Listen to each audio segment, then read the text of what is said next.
Welcome to Women's Wealth Canada. I'm Glory Gray. I'm a morning person. I like to have my morning coffee outside with my dog Bandit. In early summer here on Vancouver Island, we barely have darkness and the sun is full up and hot by 5 a.m. But this time of year, it's not really light until 7:30. So when we got up this morning, it was dark and we'd had some rain the day before, and there were a million stars out this morning.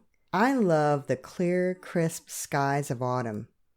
Do you have any morning rituals you have? Things that help you get more excited about jumping out of your cozy bed in the morning? Stop by our Glory Gray Wealth Solutions page on Facebook and let me know. I'd love to hear about it.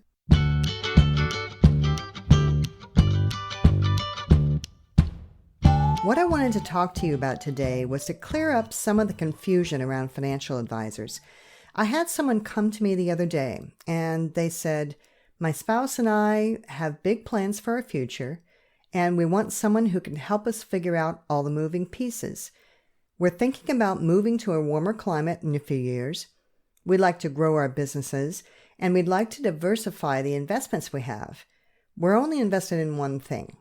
We've talked to our investment advisor, and he doesn't seem to be able to provide the kind of help we're looking for. So, do all financial advisors provide the same things, the same products and services, they asked. The short answer is no. In Canada, the term financial advisor is used broadly to describe professionals who might be providing very different services and investments. I even had people who were under the impression that it's their tax preparer who's providing investment advice, when if I dig a little deeper, that's not the case. Their tax preparer is not licensed that way. They're only providing tax advice, not investment advice.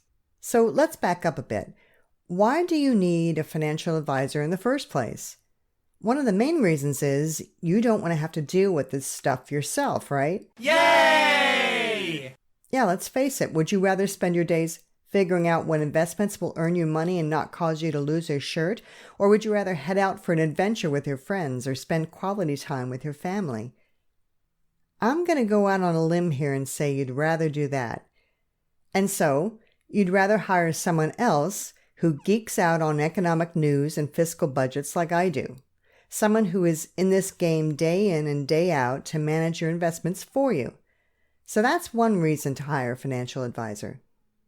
Another reason is to save you from your own humanness. A financial advisor can help prevent you from making emotional decisions about money, selling an investment at the wrong time, not understanding all the risks, and they should be there to generally help you build good habits around money. And lastly, having a good financial advisor will help you earn more money.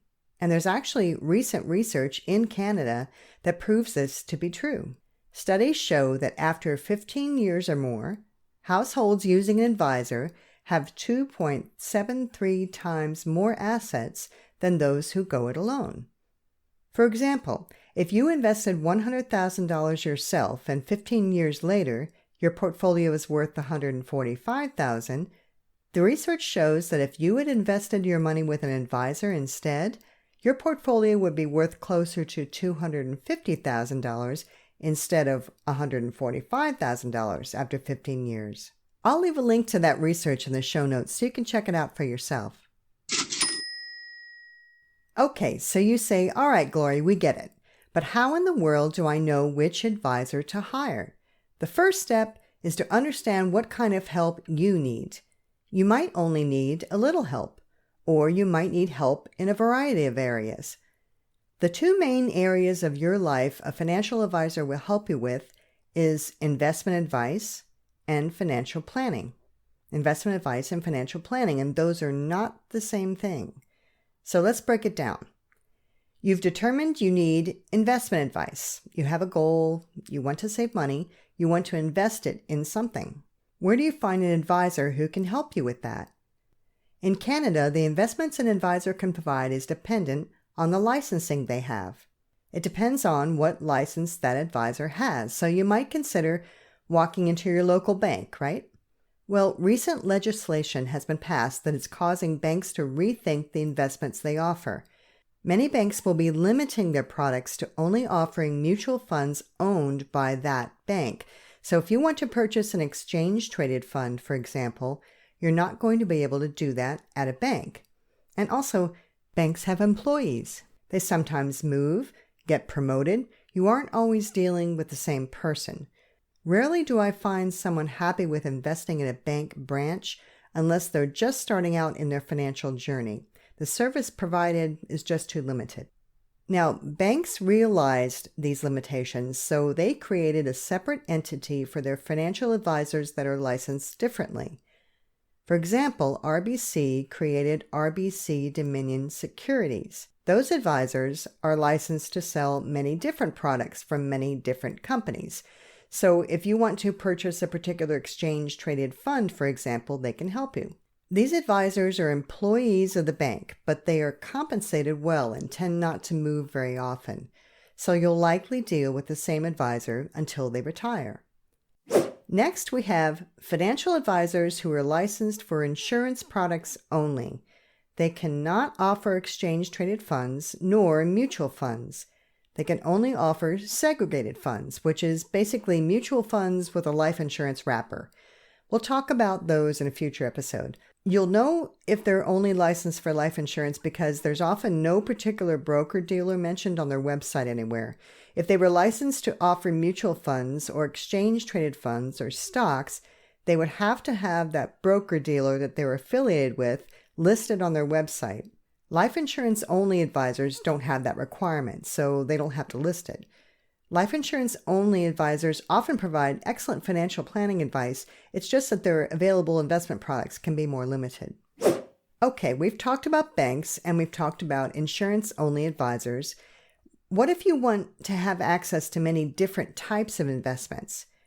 Then you're going to want to go with an independent financial advisor who is affiliated with an independent broker-dealer, such as Odlum Brown or Portfolio Strategies Corporation, which is my broker-dealer. These advisors are usually licensed for both insurance and mutual funds and ETFs, and often provide other investments as well. Another difference is that they're self-employed, so the advice and the investments they provide is not dictated by a corporate employer looking over their shoulder. If you like the idea of having a long-term personal relationship with a financial advisor who can also offer many different types of investments, you may want to go with an independent financial advisor. Okay, so let's review for a second. You've determined you need financial advice. As part of that advice, you've determined you need someone to manage your investments. We've just reviewed what type of advisor offers what type of investment and what kind of relationship you'll have with them. Now let's talk about the other advice an advisor provides, financial planning advice. The type of financial planning advice an advisor provides varies widely, and the only way you can find out what an advisor provides is to ask them. Here are some ways they might be able to help you. Let's say you're spending too much on income tax. An advisor can work with your accountant to find ways to reduce the taxes you pay. Are you thinking of retiring soon, but you're not sure if you have enough money yet to do so? A financial advisor can help you get the answer to that. Do you have business partners and are concerned about what will happen if you are suddenly gone or unable to work tomorrow? A financial advisor can help you identify risks that you might not have thought of and find ways to reduce them so that your family is taken care of. For example, if you were to pass tomorrow, would your spouse have to immediately become a business partner with the other partners? Do they want that? If not, an advisor can help. Would you like to provide money to pay for your child's education or the special needs of a child with disability? A financial advisor can help with that. And always, we come back to that financial coaching. When life happens and you have a personal relationship with a financial advisor that you trust, it's such a relief to be able to come to that person for advice. And remember, we have the benefit of not only working with you, but dozens of other people who have gone through your same situation. So now you can see that a financial advisor can help you with investment advice as well as financial planning. One of the things that may happen as we go through life is that we have too many accounts at too many financial institutions. Here's a word of advice. As you get near retirement, pick one. Pick one financial advisor who can provide investment advice and financial planning advice, and move your accounts with them. Your financial situation gets more complicated as we age. Spreading your assets over several different advisors is not diversification. Would you use 2 different family doctors or 2 accountants? Not only can having 2 financial advisors make preparing your taxes complicated and controlling your money complicated, but it will make things complicated for your executor when it comes time to distribute your estate. I don't recommend it.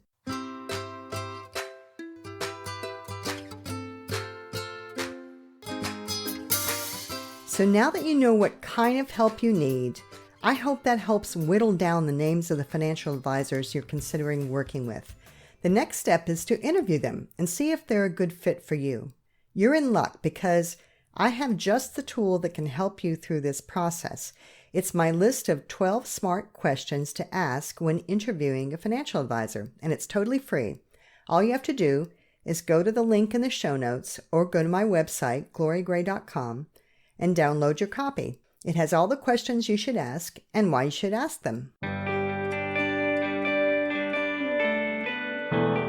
That's all for today. If this podcast helped you, please subscribe and please let others know about it so we can help them too.